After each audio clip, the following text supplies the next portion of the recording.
It's day 4 of our Black travel experiences, and we're still in New York City. Today, we're talking about the New York Slavery and Underground Railroad Tour. The tour is focused in Lower Manhattan's financial district, where enslaved Africans were sold on the original Wall Street. In fact, it was enslaved Africans who built the wall that is responsible for the street's name. A number of wooden stumps from the wall remain ensconced in the cobblestone streets just outside of the New York Stock Exchange. Our tour guide Ludi did absolute justice to the seriousness of the topic, while also being extremely personable and knowledgeable.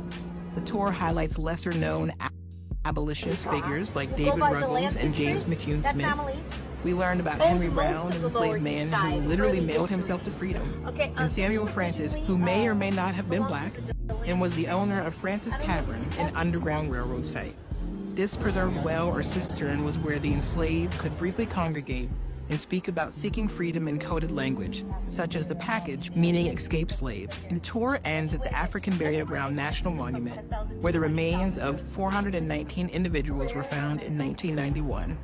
The ancestral libation chamber, considered a door of return, is 24 feet high to signify that the remains were found 24 feet underground.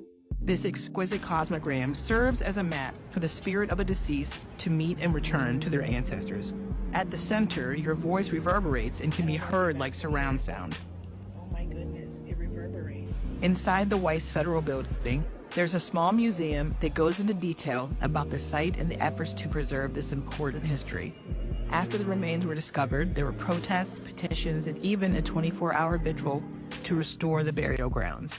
These efforts were successful, and the remains were sent to Howard University for examination and returned in mahogany coffins from Ghana for memorialization and reburial. This tour is a must when visiting New York.